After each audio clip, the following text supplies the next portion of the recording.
तीन परिवारों की आंखों से जो आंसू बह रहे हैं उनका जवाब तो देना होगा। दिल्ली के ओल्ड राजेंद्र नगर में बेसमेंट में चल रहे कोचिंग सेंटर में पानी भरने से 3 छात्रों की मौत हुई और उसके बाद से परिवार एक तरफ गमगीन है, दूसरी तरफ एक्शन देखने को मिल रहा है। और अब एमसीडी एक्शन में आए हैं, बुलडोजर देखने को मिला है। वो बुलडोजर जो उत्तर प्रदेश में काफी चर्चाओं में रहता है, वो अब दिल्ली में देखने को मिल रहा है। एमसीडी का बुलडोजर दस्ता अतिक्रमण हटाने के लिए राजेंद्र नगर इलाके में पहुंचा है। बुलडोजर से अब नालों से अतिक्रमण को हटाया जा रहा है। नालों पर कब्जे की वजह से जल निकासी बंद हो गई थी और इसी की वजह से फिर राजेंद्र नगर में शनिवार को वो बड़ा हादसा हुआ जहां पर 3 जिंदगियां छीन ली गई, 3 जिंदगियां चली गई। वो भविष्य जो बहुत मेहनत कर रहे थे, पढ़ रहे थे, दिन रात अपने सपने को पूरा करने के लिए, उन 3 छात्रों की मौत हो गई। इस मामले में 5 और लोगों की अब गिरफ्तारी होगी, यानी कि कुल मिलाकर ये गिरफ्तारी का आंकड़ा 7 पहुंच गया है, जिसमें मालिक है, इसमें कोऑर्डिनेटर है और कुल और 5 गिरफ्तारियां हुई हैं। दिल्ली पुलिस ने इस मामले में जांच का दायरा बढ़ा दिया है।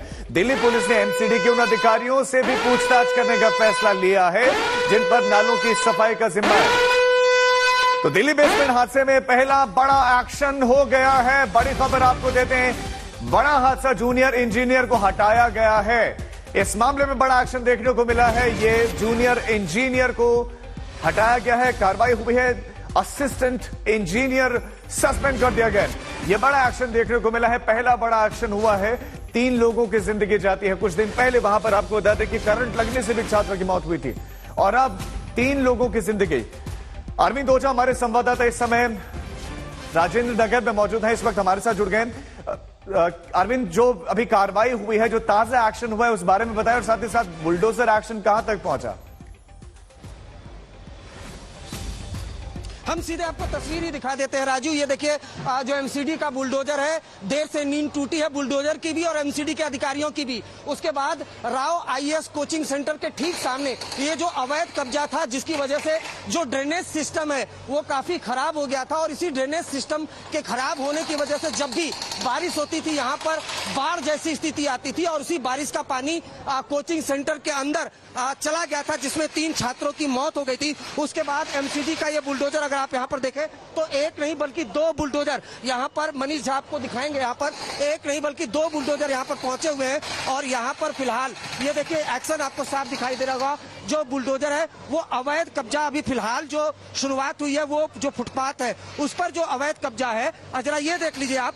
ये आईएएस कोचिंग सेंटर है, आलिशान कोचिंग सेंटर, उसके ठीक बाहर ये अवैध कब्जा था एमसीडी के मुताबिक और उसके बाद फिर यहाँ पर बुलडोजर का एक्शन है। फिलहाल इसको तोड़ा जा रहा है ताकि ड्रेनेज सिस्टम ठीक किया जा सके। अच्छा, अब ये एमसीडी एक्शन में क्यों आई?